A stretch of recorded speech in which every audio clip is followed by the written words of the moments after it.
Meus irmãos, minhas irmãs, boa noite a todos. É com muita alegria que acolhemos a todos vocês que nos acompanham pelas redes sociais, neste segundo encontro, nesta segunda roda de conversa sobre a nossa campanha da Fraternidade Ecumênica 2021. Lembrando que o tema da campanha deste ano é fraternidade, diálogo, compromisso de amor. E aí nós temos um lema que é sempre tirado de um versículo bíblico, e nessa campanha nós temos o lema da carta aos Efésios, no capítulo 2, versículo 14: Cristo é a nossa paz, do que era dividido, fez uma unidade.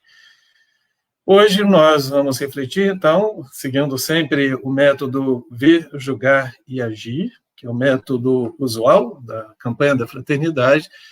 Nós vamos partir para o julgar. Semana passada nós tivemos o nosso encontro com o ver, que foi apresentado pela Marilza Chuína, que foi muito feliz na sua apresentação, por sinal. E hoje nós temos a alegria de acolher o Padre Paulo Adolfo, que é da Diocese de Pouso Alegre, Minas Gerais, e vai nos apresentar, então, o julgar. Então, vou deixar agora com a palavra o Padre Paulo Adolfo. Ele vai, primeiramente, fazer uma pequena apresentação, para depois traçar suas considerações sobre este tema. Padre Paulo Adolfo, boas-vindas. Então, com alegria que te acolhemos na nossa paróquia Santa Teresa d'Ávila, de Santa Teresa, Diocese de Colatina, Espírito Santo. Boas-vindas. Obrigado, Frei William. É uma alegria poder estar com vocês neste momento, falando deste tema tão importante que é a campanha da fraternidade. Já pode começar? Sim, vamos. Fica à vontade, o senhor pode fazer uma pequena apresentação, né? Que é bom também o pessoal te conhecer um pouquinho, sim. Né? Ótimo. Deu uma travadinha aqui para mim, então acho que eu perdi um pedaço da sua fala, Frei. Mas eu sou Padre Paulo Adolfo Simões, né? Sou mineiro, do sul do estado de Minas, da cidade de Brasópolis, na Serra da Mantiqueira, né? Ali pertinho de Campos do Jordão. Então, uma região bastante fria, montanhosa, né? Uma região bonita também. Sou padre há 23 anos e já fui coordenador de pastoral da Arquidiocese de Pouso Alegre. Nessa ocasião, participando das reuniões da CNBB Leste 2, eu pude ficar uns 3 dias numa casa de encontro aí em Vitória, né? Então conheci, voltei aí depois. Fiz uma experiência missionária na prelazia de São Félix do Araguaia, né, lá no Nordeste do Mato Grosso, durante 5 anos, de 2011 a 2015. E então vim fazer o curso nacional de política para cristãos, que tem aqui no Centro Nacional de Fé e Política da CNBB, e fui convidado para continuar por aqui. Então, a minha experiência é um pouco essa. Então, desde 2019, estou aqui no Centro Nacional de Fé e Política do Helder Câmara, da CNBB, é um serviço da CNBB, ligado à Comissão do Laicato, né, a Comissão Episcopal Pastoral para o Laicato. O presidente é Dom Giovanni Pereira de Melo, lá de Tocantinópolis, né, no norte do Tocantins. Então, é essa a minha experiência. Também lecionei por 7 anos Teologia Pastoral na Faculdade Católica de Pouso Alegre, né, e trabalhamos ali diversas disciplinas da área de pastoral. É isso, Frei. Muito bem. Então, depois dessa breve apresentação, mais uma vez eu quero te dar boas-vindas e vamos então à apresentação. Dentro da nossa programação, o Padre Paulo Adolfo ele vai tecer algumas considerações em relação ao tema da campanha e aí, logo depois, vamos deixar assim à vontade para aqueles que quiserem fazer alguma pergunta. Então, fica à vontade, viu, Padre Paulo? Obrigado, Frei. Então, vamos lá. Foi-me pedido, então, para fazer o julgar, né, da campanha da fraternidade. Né? Como já foi dito, a campanha da fraternidade, no seu texto base, que é o texto que norteia toda a sua reflexão, sempre usa o método ver, julgar e agir, que é um método da ação católica, né, foi criada por um padre belga, depois veio para a ação católica e foi adotada na América Latina, pelo episcopado, pelos pastoralistas, enfim. E o Papa Francisco também adota esse método, né? E esse método, quem já caminha com a pastoral da igreja sabe que, mais recentemente, também foi acrescentado, né, de outros, né, o celebrar, que tem, inclusive, no texto base da campanha, o rever, né, que é a avaliação, etc. e tal. Eu brincava até com o João Paulo, quando ele me convidou para fazer o julgar, que ele acha que padre, o Frei, tem cara de quem fica julgando os outros, né, julgando e condenando. E até não sei se hoje o verbo julgar seria o mais adequado, né, mas é esse que está aí. Então, nós vamos fazer assim. Se no primeiro capítulo, a primeira parte do texto base, ele trouxe a realidade, né, para nós. A Marilza deve ter trabalhado muitíssimo bem, né, o encontro passado. Né? Aliás, quando eu cheguei aqui no Cefep, a Marilza ainda era a presidente do CNLB, então nós convivemos um pouco aqui na Comissão Episcopal para o Laicato. Né? Hoje é a Sônia Gomes, lá de Montes Claros, é perto da sua terra, então, padre, mais ou menos, né? Mas a Sônia está mais perto de você do que de mim, não, é outro lado, né? É que Minas é muito grande, é um país. Longe, imagina. Montes Claros, eu acho que fica quase uns 1.000 quilômetros da minha terra, né? Não é muito perto, não. Uns 2.000 da minha, então tá. E a Marilza estado, também, né? É mineira, mesmo estado, a Marilza também é mineira, então a gente conhece isso.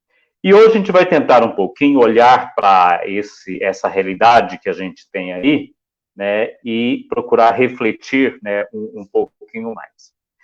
Já foi lembrado, né, mas é sempre bom falarmos o tema da campanha deste ano, né, fraternidade, diálogo, compromisso de amor, e o lema, Cristo é a nossa paz, do que era dividido fez uma unidade, que está lá em Efésios 2, versículo 14a. Então, esse é o nosso norte. Essa campanha da fraternidade, sempre é bom lembrar também, ela tem um diferencial, porque ela é ecumênica. E certamente já foi falado, mas é bom lembrar, certamente já sabem, mas a campanha da fraternidade ecumênica não é uma campanha da fraternidade que a CNBB prepara, elabora e entrega para as outras igrejas fazerem, não. A proposta ecumênica é outra. Desde o início, né, inclusive a escolha do tema, é delegado ao CONIC, né, e ao Conselho Nacional de Igrejas Cristãs, que reúne algumas das igrejas cristãs que nós temos no Brasil, e especificamente para a campanha da fraternidade traz algumas outras, né, traz uma ou duas, e também o CESEP, né, o Centro de Formação Ecumênica que tem em São Paulo. Então, toda a escolha do tema, do lema, elaboração do texto base é uma construção conjunta dessas igrejas através do CONIC, não é uma coisa da Igreja Católica, não é uma coisa da CNBB. A CNBB participa de tudo isso, né, e nós abrimos mão da campanha nesse ano por conta disso, né, a cada 5 anos, e fazemos junto. Né, então, essa é a ideia. Nesse capítulo do julgar, chamou-me muita atenção o título que deram, que é o seguinte: Carta às pessoas de boa vontade em um mundo cheio de barreiras e divisões. Então, chama-nos de pessoas de boa vontade. Boa vontade com o quê? Boa vontade com o diálogo. E neste mundo que nós sabemos, de fato, é cheio de barreiras e divisões. Essas barreiras e divisões que marcam também a nossa vida de seguidores e seguidoras de Jesus Cristo, que não estamos numa igreja só. E se a gente vai conversar, dialogar de diversas formas com os irmãos e irmãs de outras igrejas, nós percebemos que temos muitas coisas em comum, temos também algumas coisas que não concordamos ainda, que destoam, e infelizmente muitas vezes a tendência de todos nós é ficarmos nas coisas que nos separam. Aqui no Centro Nacional de Fé e Política, nós temos um curso nacional de política para cristãos, né, que tem 15 anos. Ele acontece a cada 2 anos, então nós estamos na 8ª turma. Desde a 3ª turma, nós recebemos alunos da Escola de Fé e Política da Igreja Batista de Coqueiral, no Recife, né? E conversando, por exemplo, com os alunos com a primeira turma que eu estou na coordenação, né? O que depois de um tempo de... Está sendo muito bom essa experiência, porque na igreja se prega muito preconceito contra os católicos. E aí a gente responde para eles, olha, da nossa parte também, né? Então, entre nós cristãos, mesmo tendo muita coisa em comum, nós não primamos por valorizar a unidade nem a fraternidade. Nós, às vezes, primamos, valorizamos mais aquilo que nos separa, aquilo que nos divide, né? E creio que essa conversa nossa é muito interessante nesses dias, porque certamente todos vocês viram, acompanharam a visita do Papa ao Iraque, né? Onde os cristãos católicos são uma minoria, onde tem outras igrejas cristãs, lá do início, algumas se julgam mais antigas que a católica, onde também os cristãos católicos romanos, vamos dizer assim, fiéis ao Papa, celebram de forma diferente de nós. Eu acompanhei algumas daquelas celebrações, ao menos uns pedaços, achei muito emocionante aqueles cantos, tudo, mas me chamava muita atenção a maneira diferente como que o Papa fez tudo aquilo. E numa realidade em que a maioria é de islâmicos, né? Eu não tive tempo de preparar o material para mostrar, para vocês apresentar, mas eu até salvei aqui a foto do Papa com aquele grande líder, né? O Ayatollah Sistani, de 94 anos, né? Que é um grande líder do islamismo xiita. Esses dois homens de fé, com uma fé muito diferente, tendo uma coisa em comum, que é Abraão, se encontrando. Quer dizer, é um grande exemplo para nós, um grande exemplo para o mundo também. Eu acho que um testemunho desses dois homens para o mundo tão dividido quando eles se reúnem, se encontram e sinalizam uma outra caminhada. Não está no texto base, eu vou colocar alguns elementos aqui antes do texto base, mas eu acho que vale a pena recordar porque vem muito de encontro com a nossa reflexão, e certamente alguns ou todos vocês já ouviram de outros lugares, mas o Papa Francisco, já desde a Evangelii Gaudium e outros documentos, outras falas dele, ele vem falando sobre os 4 princípios, que são chamados hoje de 4 princípios do Papa Francisco, né, para a nossa ação no mundo. E é interessante que ele coloca esses 4 princípios no capítulo 4 da Evangelii Gaudium, que vai falar justamente da dimensão social da evangelização. E aqui é interessante a gente lembrar isso. A dimensão social do evangelho não é uma parte opcional, é uma parte central do evangelho. O evangelho que não tem a dimensão social não é evangelho. E quem ensina isso para nós nem é o Papa Francisco. Muitos outros, mas sobretudo Bento XVI, numa exortação apostólica sobre a Eucaristia, em que ele vai dizer que quem comunga, mas não vive o aspecto social da Eucaristia, está faltando alguma coisa. E o Papa Francisco, falando da dimensão social da evangelização, lá na Evangelii Gaudium, capítulo 4, no número 3, ele vai falar o seguinte: o bem comum e a paz social.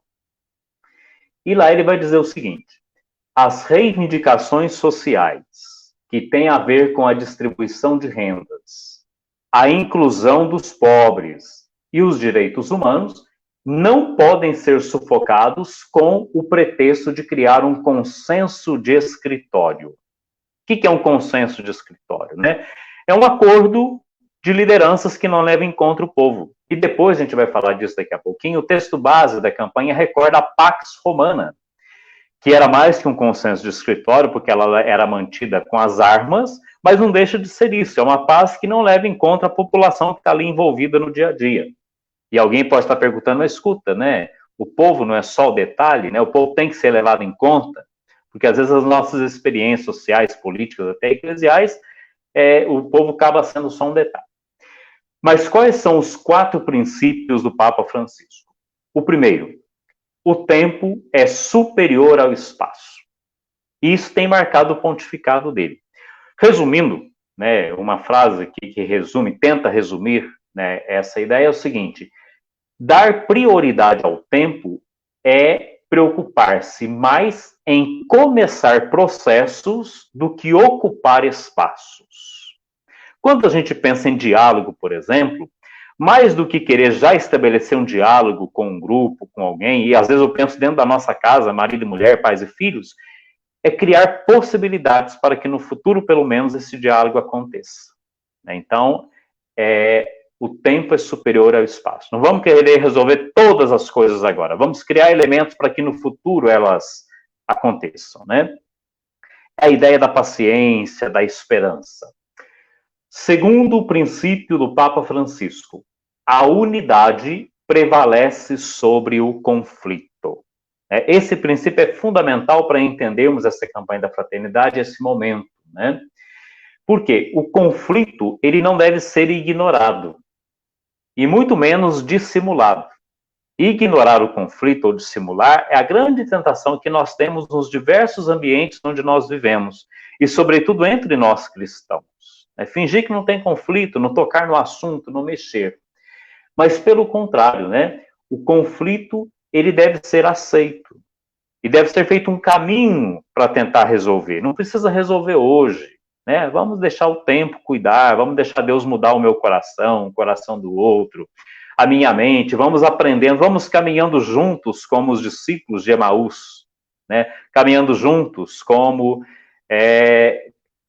os cristãos sempre fizeram. Então, é essa a ideia. Terceiro princípio do Papa Francisco: a realidade é mais importante do que a ideia. E ele vai dizer o seguinte: a realidade simplesmente é. A realidade, ela existe, ela está aí, não tem como ser negada. As ideias, nós elaboramos. As ideias a gente pode mudar, mas a realidade não. As ideias, o normal de pessoa, é a gente mudando as ideias com o tempo, vai aprimorando, vai acrescentando, vai tirando, vai fazendo um processo, né?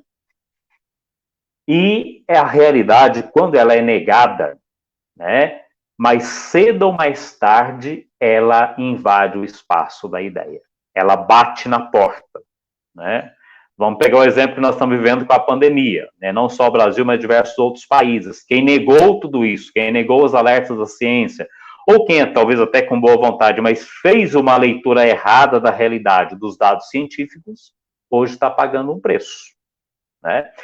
E creio que muitos de nós passam por isso. E a gente vê várias pessoas da área médica dizendo: olha, a gente vê pessoas chorando no hospital, nos corredores, porque foi ele, foi ela, tem consciência de que foi ele que infectou o parente que está morrendo, só que ele foi até assintomático, ou teve sintomas leves. Então, esse é só um exemplo para a gente entender tudo isso.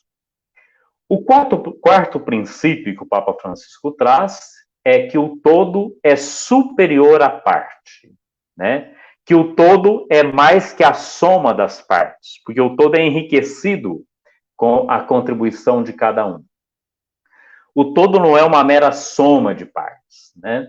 E aí, qual que é o convite para nós? Quando a gente olha o mundo, olha essa realidade imensa que a gente não conhece, vê tanto noticiário, tanta coisa. É um ensinamento muito simples. É viver o nosso dia a dia, no nosso campo, na nossa igreja, na nossa comunidade, na nossa casa, no nosso trabalho, fazer aquilo que a gente precisa fazer ali, mas com os olhos no horizonte, entendendo que a realidade é maior do que a nossa casa, né? E quem trabalha com gestão, por exemplo, sabe disso. Você pode estar gerindo muito bem, né, padre, a paróquia, a casa, uma escola, uma pastoral, tal. Se você não leva em conta alguns fatores externos, eles podem vir, de repente, destruir tudo que você fez, né? O pai de família, a mãe de família, por exemplo, hoje, que queira educar os filhos longe dos meios de comunicação, né, sobretudo os meios midiáticos, vai ter uma hora que esses meios vão chegar, né? O mundo vai entrar na vida dos filhos. Então é preciso não tirá-los deste mundo, mas prepará-los para enfrentar este mundo, né?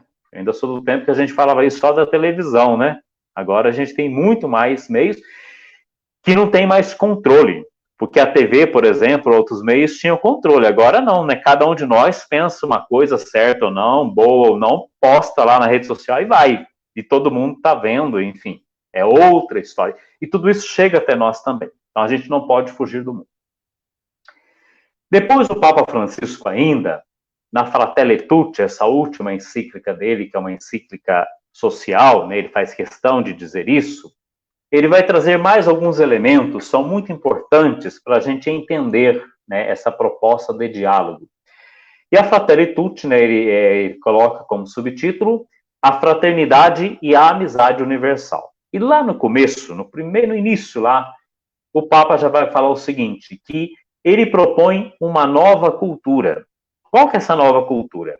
É de um mundo fechado em si mesmo, claro, para um mundo aberto ao outro. O diálogo exige abertura. Se eu não estou disposto a mudar nenhum ponto de vista, se eu não estou disposto a acolher a diferença do outro, eu não vou conseguir dialogar, né? E o Papa na Fratelli Tutti chama algo mais profundo. Eu devo estar aberto, né, a abertura do mundo, também para o cuidado. O cuidado das pessoas, o cuidado do planeta. E ele diz, muito interessante, né, que ele estava preparando essa encíclica tal, quando foi surpreendido pela pandemia. Então, como todos nós, que tínhamos muitos projetos, né? Aqui o Cefep, onde eu trabalho, por exemplo, a gente tem cursos presenciais, dava assessoria em diversos lugares, de repente nós ficamos restritos a uma tela de computador. Levamos um tempo, né? Pensamos umas coisas, mas começamos a fazer as reuniões, as lives, as formações, etc. Né? É isto. No entanto, o que o Papa deixa firme, claro, ali no começo da Fratelli Tutti é o seguinte, que uma cultura fraterna, ela é uma proposta.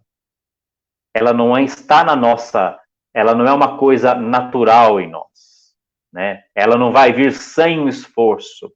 Nós precisamos fazer uma opção. Eu vou querer ser alguém fraterno ou não? Eu vou querer ser fraterno com quem? Só com quem pensa igual a mim? Só no meu grupo? Só na minha igreja? Só na minha família? Eu vou querer ser fraterno com todo mundo? Eu vou querer cuidar de quem? Então exige de nós um esforço em acolher essa proposta. E nós sabemos disso, né? Eu brinco, por exemplo, quando as pessoas começam a falar que todo mundo deveria ir na igreja, na missa, etc. Falando assim, olha, é uma decisão de cada um. Porque se Deus quisesse que todo mundo fosse automaticamente na igreja, ele teria colocado um dispositivo em cada um para fazer isso, né? A pessoa não precisaria tomar decisão, fazer esforço nenhum. E a gente sabe o quanto que é preciso esforçar. Então, nós temos o livre-arbítrio, a decisão, temos que enfrentar nossa vontade, né, nossos desejos, o cansaço do corpo, enfim, é a mesma coisa. Para aceitarmos viver fraternidade, é preciso fazer uma opção. Quando a gente fala isso, tem gente que assusta e fala assim, nossa, padre, mas que bom, porque às vezes eu tenho uma dificuldade de gostar de umas pessoas, né? E eu acho que eu sou muito ruim, mas não é que eu tenho que me converter, eu tenho que fazer um processo de conviver bem com essa pessoa. Exatamente isso. Exatamente isso. Você não é tão ruim assim se tem dificuldade. Você é uma pessoa normal que está no processo de uma caminhada. Você pode caminhar bastante durante sua vida, como pode caminhar muito pouco. Então, na Fratelli Tutti, o Papa vai trazer esses elementos.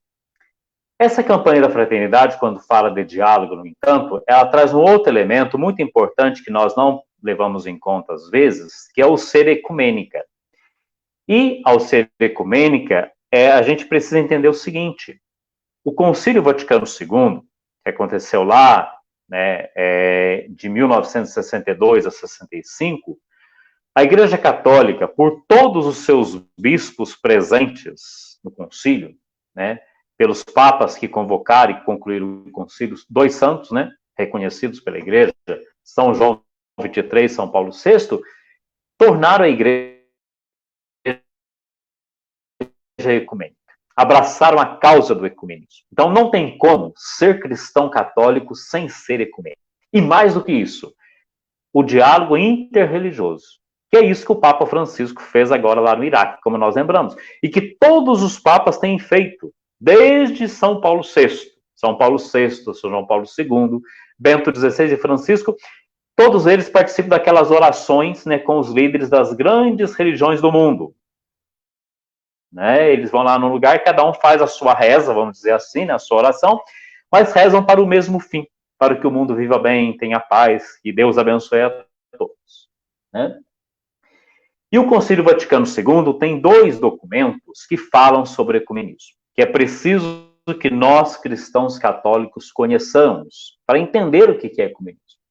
Tem um decreto e uma declaração. O decreto se chama Unitatis Reintegratio e vai ter 3 capítulos. O primeiro capítulo, os princípios católicos do ecumenismo. O segundo, a prática do ecumenismo. E o terceiro, as igrejas e comunidades eclesiais separadas da Sé Apostólica Romana.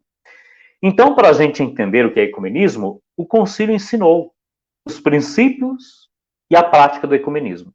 E é interessante o terceiro capítulo, que ele coloca as igrejas e comunidades, nem coloca de irmãos separados, alguma coisa assim que nós usamos até hoje, só que não estão em comunhão com a Sé Romana, não estão em comunhão plena com o Papa, mas estão em diálogo com o Papa.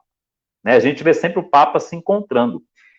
E fruto deste trabalho, nós já temos diversos acordos assinados, sobretudo com os luteranos, né, com outros também, a respeito da Eucaristia, a respeito da salvação. Então, já houve uma evolução no plano teológico, né, da caminhada ecumênica.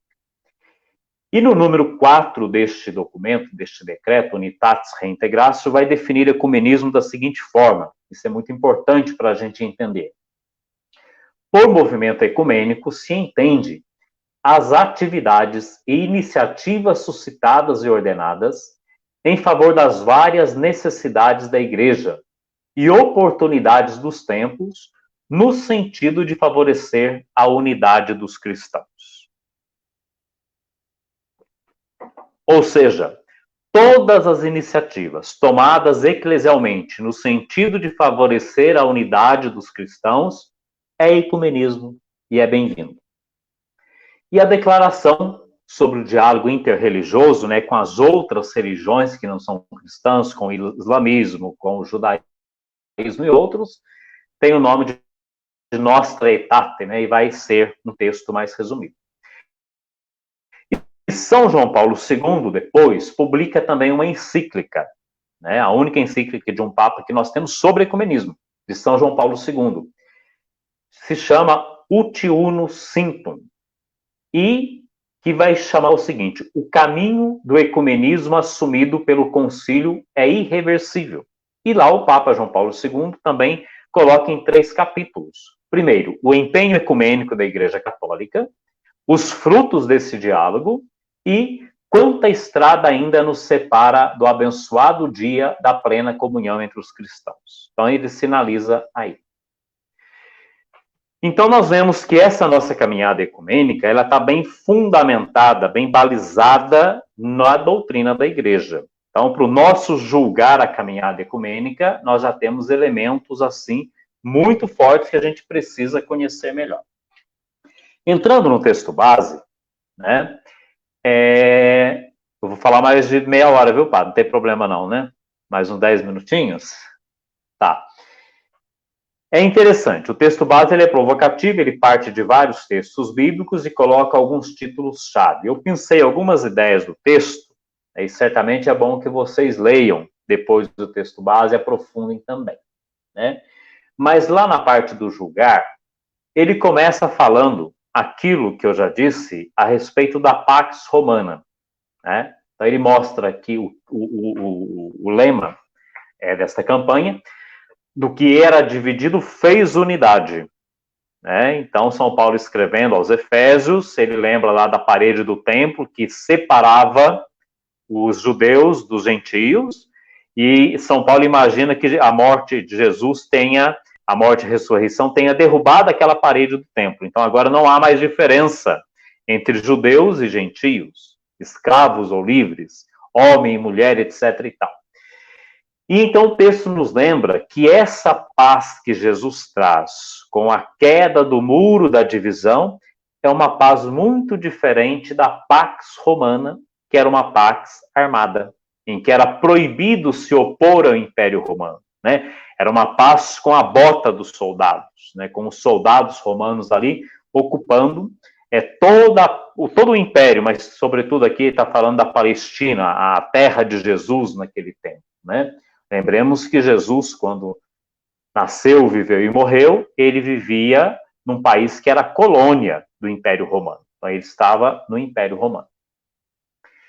E os cristãos e cristãs lá no seu início, embora sendo um grupo minoritário, muito pequeno, ele incomodava o Império. E por isso foi muito perseguido, né, por ser um grupo diferente ali do restante do Império e mesmo dos judeus.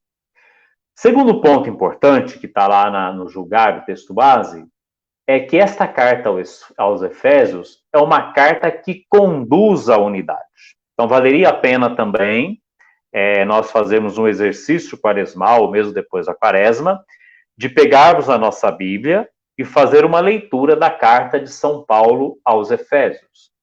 Mas São Paulo ali faz uma proposta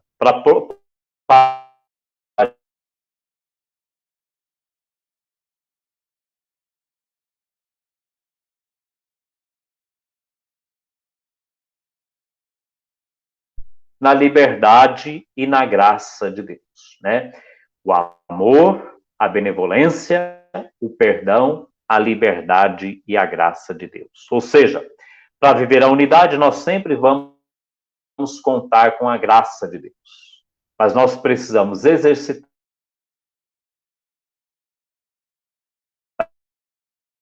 a benevolência, perdoar a quem nos ofende. Outro ponto importante é a diversidade não é razão para conflitos, né? Nós já certamente falamos isso em diversas situações, que a diferença nos enriquece, a diferença faz nos ver outras coisas, né? Já pensou se todo mundo gostasse da vida de um jeito só, todo mundo gostasse de uma cor só, como que o mundo seria monótono, né? Mas é essa diversidade. Nós sabemos a nossa casa, né? Cada um diferente. Aliás, é um desafio que a gente brinca na pastoral familiar com os casais, né? É o primeiro desafio que o casal tem é que um é homem, outro é mulher, né? Já tem uma diferença muito grande, até de visão de mundo, né? E tudo mais.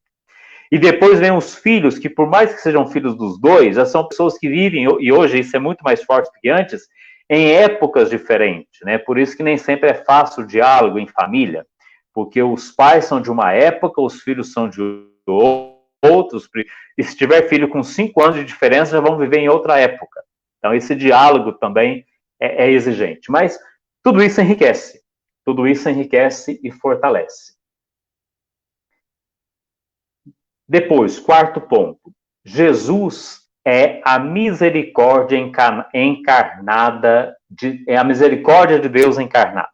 Né? Jesus traz para nós essa grande misericórdia.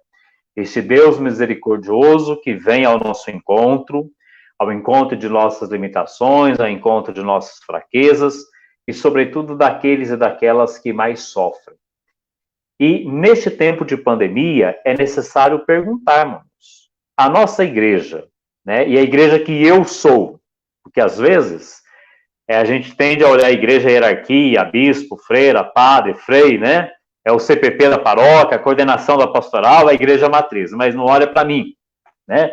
É muito importante, nós também fazemos isso, mas cada uma, a igreja que eu sou, ela está sendo uma igreja misericordiosa, né? Eu que sou igreja no meu dia a dia, no meu serviço, como patrão ou como empregado, eu que tenho o meu negócio, eu que sou lá o cliente, eu estou exercendo a misericórdia nos espaços onde eu estou, né? Quando a gente é a favor ou contra abrir ou fechar, essas coisas todas, a gente está exercendo misericórdia, né?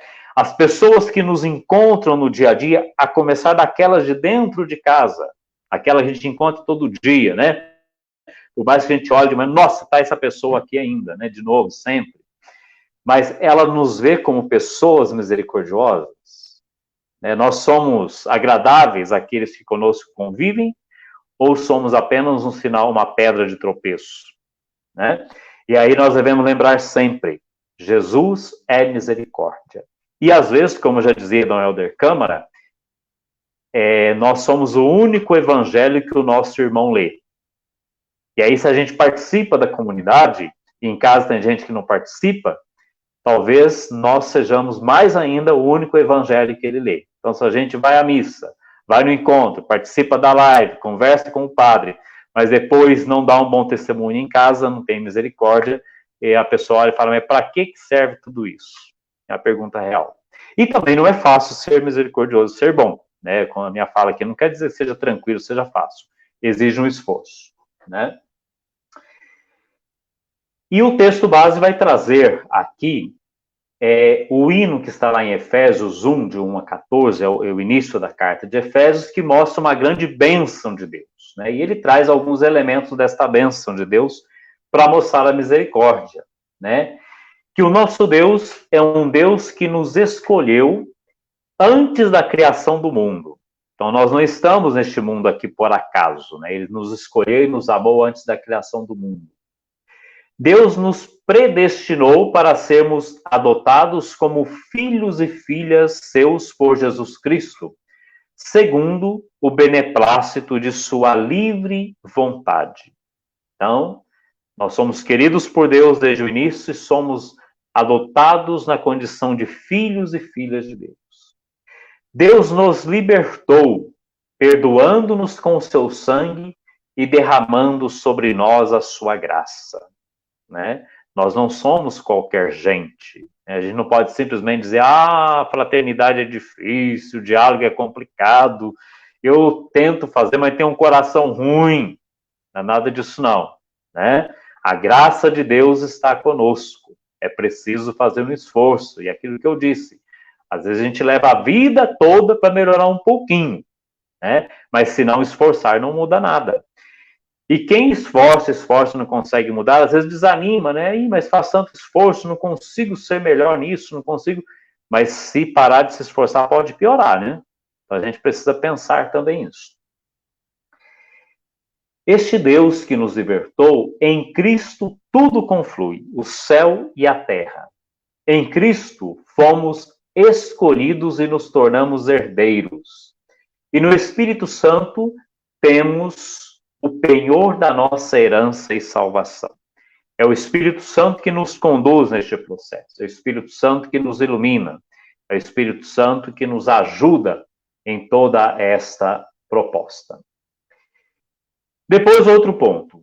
O Evangelho derruba muros. E aqui o texto base vai citar de novo São Paulo, mas agora na carta aos Gálatas, capítulo 2, versículos de 11 a 21, quando São Paulo vai afirmar que a fé em Cristo não combina com qualquer grupo reivindicar ser superior ao outro, né? Você deve ter ouvido um pouquinho, não é muito nosso âmbito, mas falando da chamada supremacia branca, que é o movimento que tem nos Estados Unidos, né? Que alguns acham que são melhores que os outros por causa da cor da pele, né? E é um movimento muito forte, muito difundido lá, né? Então, São Paulo já fala que nenhum grupo, por motivo nenhum, até mesmo por ser cristão, pode falar que é melhor que o outro. E nós sabemos, conhecemos na história, né, inclusive na nossa convivência, quantas pessoas não eram cristãos, ou não eram cristãos direito, né, era cristão diz à toa, né, só de nome, depois passam por um processo, mudam de vida, se convertem, e a gente olha para eles, nossa, está melhor que eu já, né? Então ninguém é melhor que ninguém, né? Cada um pode fazer o seu caminho. E a pessoa, às vezes, ela não conseguiu fazer um caminho completo ainda, né? Outro ponto é que os que promovem a paz serão chamados filhos e filhas de Deus. Aqui o texto retoma as bem-aventuranças lá de Mateus, capítulo 5, versículo 9. A paz que brota de Cristo é a superação da inimizade do ódio. O sinal de que somos filhos de Deus, verdadeiramente, não é a camiseta que nós usamos, não é a cruz no peito, não é qualquer outro sinal, embora os sinais sejam muito importantes também, tem a sua importância. Mas o que nos mostra que, de fato, nós somos filhos de Deus é se somos promotores da paz. Se no dia a dia nós promovemos a paz, né? E a paz, como o Padre Zezinho já ensinou numa canção muito antiga, a paz é inquieta, né? A paz não é só ficar sem fazer nada, deixar tranquilo, não é fugir das brigas, não, né? É enfrentar, nós já falamos lá em cima, os conflitos, mas com serenidade, né? E dar essa busca incansável de uma vida melhor para todos. O orgulho religioso levanta muros. Também Efésios 2, de 1 a 10, vai mostrar isso, né?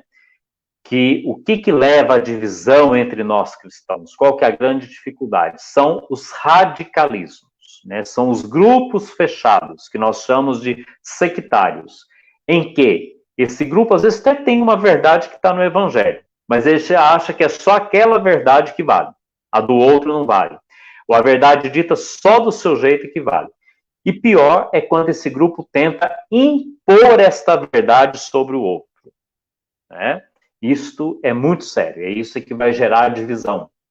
Pelo contrário, né, aquilo que é diferente no outro, como eu já disse, soma e deve nos questionar. Olha, por que o outro vive, pensa, reflete, sei lá, diferente de mim? O que ele percebeu que eu não percebi? O que eu percebi que ele não percebeu? Vamos conversar ali.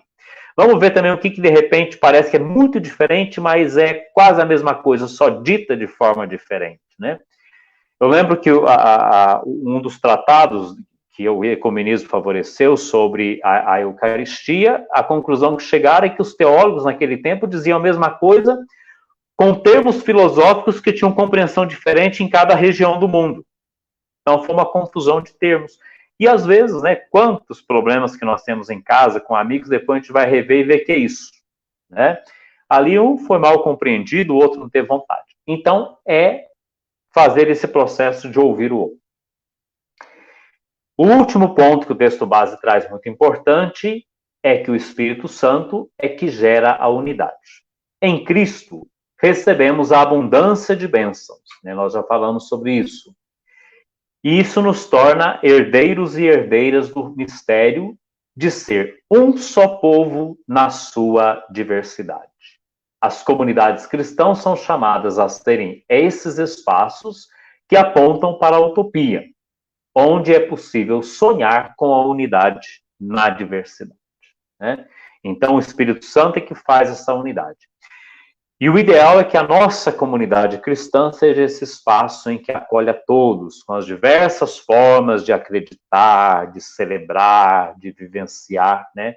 Isso tudo é muito importante. E eu encerro aqui dando um exemplo, eu acho que já seria mais até no agir, mas quando eu morei em São Félix do Araguaia, uma das experiências interessantes que eu vi lá foi o seguinte: numa cidade, hoje cidade era um povoado antigamente, chamado Santa Cruz do Xingu, lá na divisa com o Pará, ela é uma cidade que surgiu com o projeto de uma colonizadora, né, que levou um punhado de gente, tal. E foi muita gente ali do Rio Grande do Sul. Uma parte católica, algumas famílias luteranas. Só que foi um pastor luterano junto, né?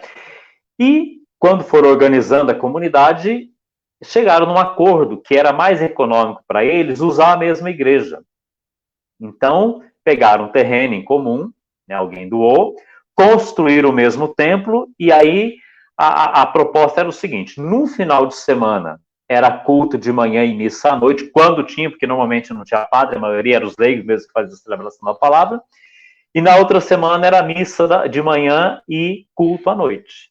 E ali os católicos e luteranos conviveram por muitas décadas, até que os luteranos primeiro construíram a igreja deles, e depois, quando estava lá o padre que foi para lá, começou o projeto e construiu uma bonita igreja católica, e quando foi a primeira bênção, os luteranos foram lá comemorar juntos. Na cidade onde eu morei, tinha uma coisa mais interessante, que o pastor ia de muito longe, tinha uma família só luterana. Então, por muitos anos, o pastor ia de outra cidade para dar assistência à família. Depois, ele foi ficando idoso, com dificuldade. Quando ele não pôde ir mais, o que ele recomendou à família luterana? Que passasse a frequentar a igreja católica, né? Porque os luteranos não tinham condições de dar assistência, mas que não era justo que eles ficassem sem assistência por ser uma família só. Então, orientou, exortou que passasse. E era uma família que contribuía muito na comunidade, assumindo diversos trabalhos, inclusive catequese, né? Então, é uma coisa muito interessante, uma experiência que talvez as limitações também impõem, mas que traz essa unidade.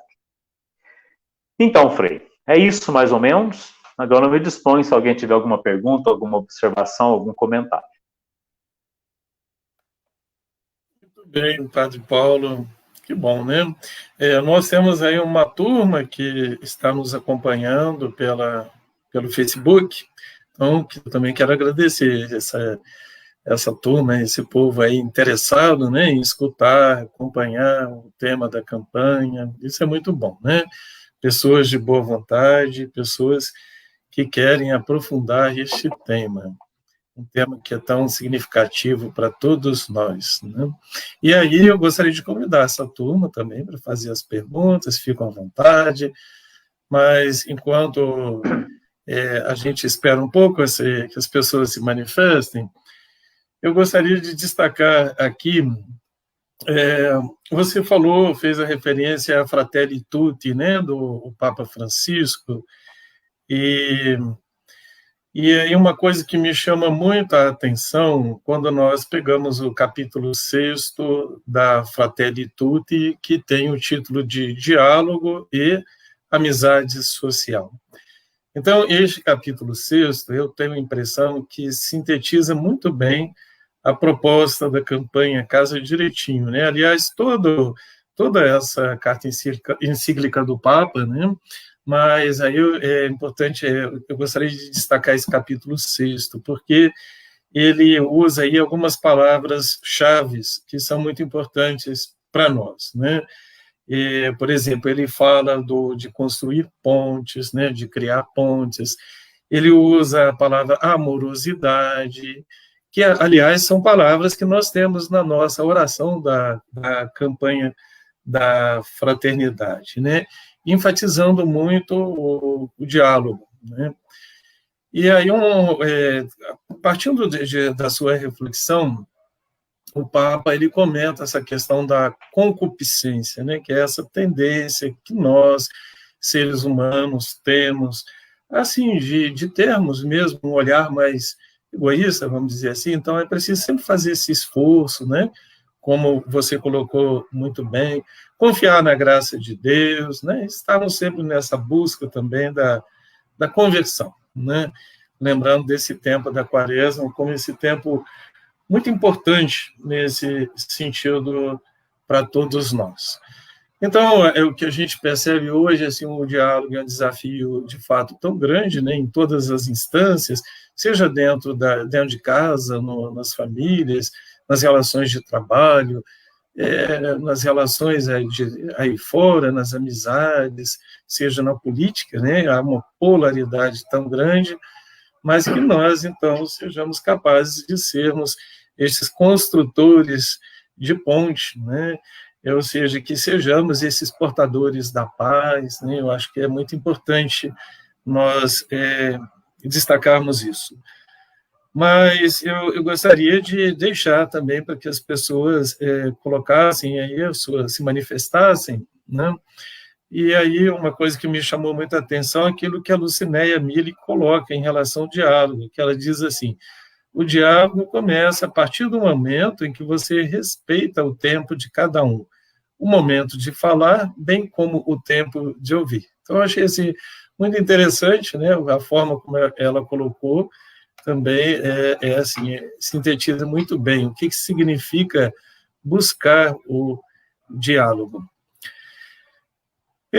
Eu não sei se alguém gostaria de colocar alguma pergunta, porque é uma coisa que eu percebo, padre, é assim, que quando tem um padre, o pessoal fica meio... quando a Marilza, por exemplo, já tinha várias perguntas. Mas hoje é o padre, o pessoal já fica um pouco meio... Mas eu estou fazendo só para provocar, né? Então, o João Paulo, ele coloca assim: é muito lindo ver no texto base o texto de Emaús. Não ardia o nosso coração? Padre Paulo, poderia falar um pouco sobre isso para nós, né? Esse texto, né, de Emaús, não ardia o nosso coração? Os discípulos, né, quando encontram com Cristo.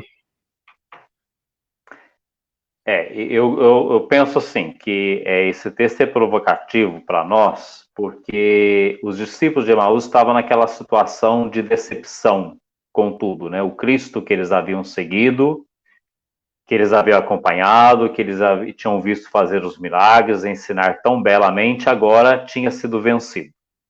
Né? Estão caminhando para casa desanimados. E chega um estranho, né? Que vai interpelá-los. Chega esse estranho. Mas eles acolhem esse estranho. Né? Isso é muito interessante. Né? Eles não o refutam, não deixam de lado. Então, quando a gente fala de diálogo, e sobretudo diálogo ao interno das igrejas cristãs, né, ao interno do cristianismo, é um pouco isto também. Né? Às vezes a gente vai caminhando animado ou desanimado, e o outro se coloca no caminho junto com a gente, mas a gente não se abre a ele. A gente pode perder a oportunidade de acolher este Cristo que vem também. Né? E perceber, de fato, quando o nosso irmão, a nossa irmã que caminha conosco, traz algo que vem de fato da vida, que vem de Cristo, que aponta algo para nós, né? Que traz esse evangelho vivo. Mas é preciso termos essa abertura, essa disponibilidade. Isso que você lembrou que uma pessoa colocou aí, que é ter o seu tempo. Né? Em todo o nosso processo humano, é preciso ter o tempo. Né? O tempo de ouvir, o tempo de falar, e o tempo em que a gente vai definindo algumas coisas dentro de nós. Ali os discípulos de Emaús, por exemplo, caminharam com Jesus por um bom tempo, né? Talvez se Jesus chegasse a eles mais próximos da casa deles, eles não teriam percebido Jesus, né? Teriam deixado passar adiante, né? Então, muitas vezes preciso caminhar um pouco juntos.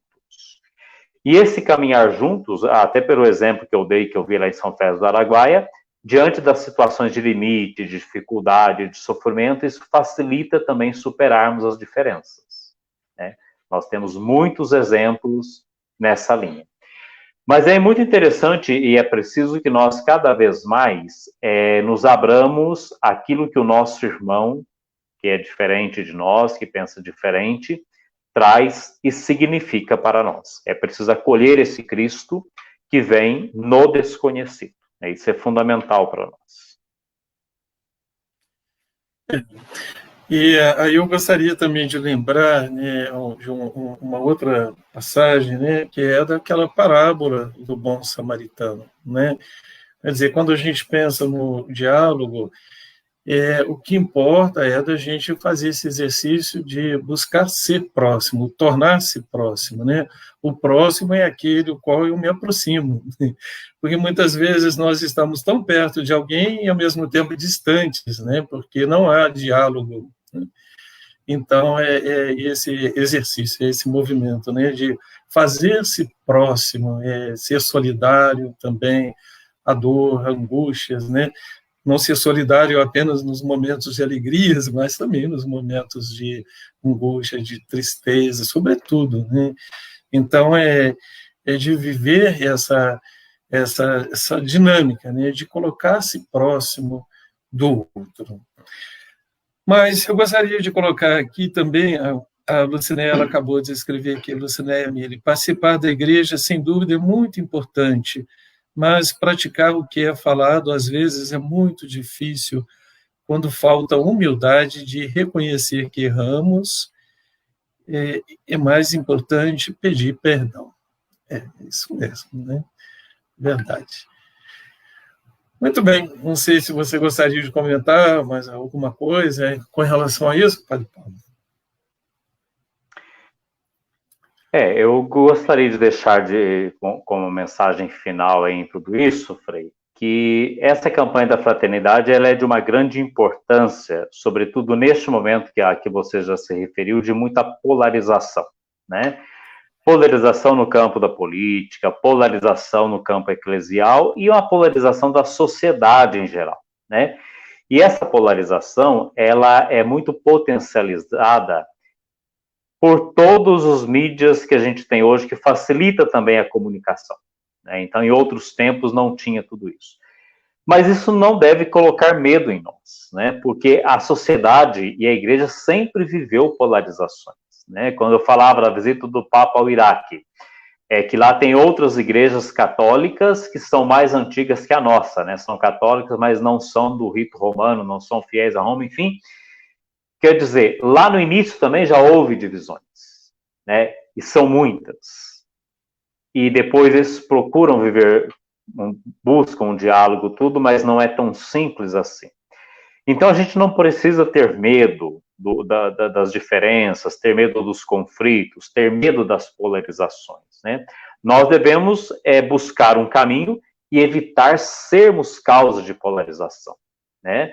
Como o Papa Francisco diz, né? Evitarmos de construir muros, ou, como a gente fala, é melhor construir pontes do que construir muros. E isso no dia a dia nós vamos percebendo as possibilidades de fazer isso, devemos esforçar-nos para fazer isso, né? Então, por exemplo, gesto concreto dessa campanha da fraternidade, além da coleta da solidariedade, né?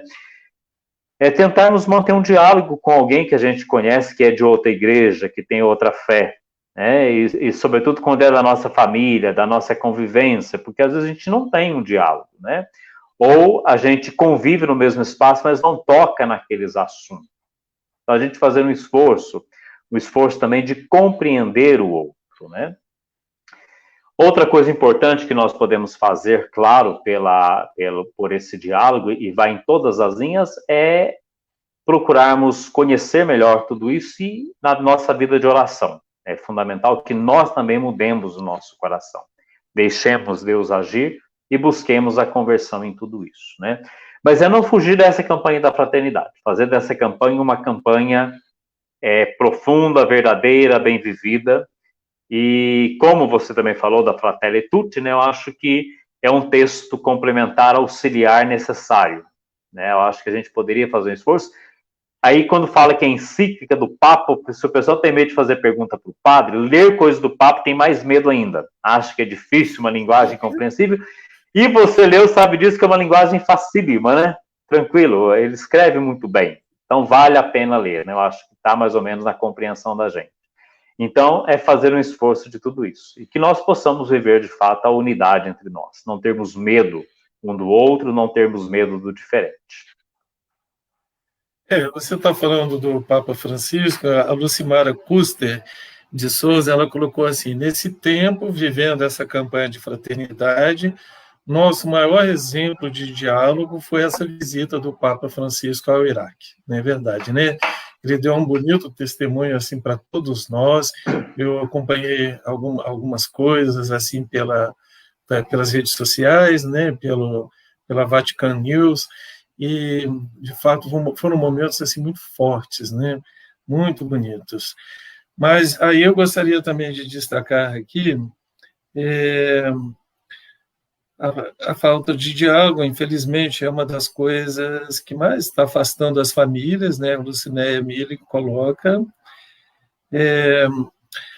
Luciene Rocon de Monet coloca assim: o diálogo não se dá em expor nossa maneira de pensar ou viver, mas respeitar as diferenças e viver a unidade. Uma palavra que me chamou a atenção, que foi aqui a Vilmair Rodrigues, ela usou a palavra empatia, que eu acho assim, muito significativo nisso, né? Que ela diz assim: é necessário termos o diálogo, ouvir e nos aproximarmos do outro, e também termos empatia, ou seja, nos colocarmos no lugar do outro. A gente só consegue viver, de fato, esse diálogo se somos capazes de vivenciar essa empatia. Quer dizer, quantas coisas bonitas, né, que foram saindo Sim. aí a partir da sua reflexão, tá vendo? Uhum. O pessoal compreendeu bem, e é isso mesmo. Pois é. Então, eu não sei se teria mais alguém que gostaria de manifestar, porque eu penso que a gente poderia encerrar com a oração, né, a oração da campanha, que a oração da campanha, ela sintetiza muito bem toda essa proposta. Uhum. Eu acho que podemos, então, fazer isso agora? Podemos. Você tem um texto da oração aí em mãos, ou eu puxo? Eu tenho em mãos aqui. Quer conduzir, então?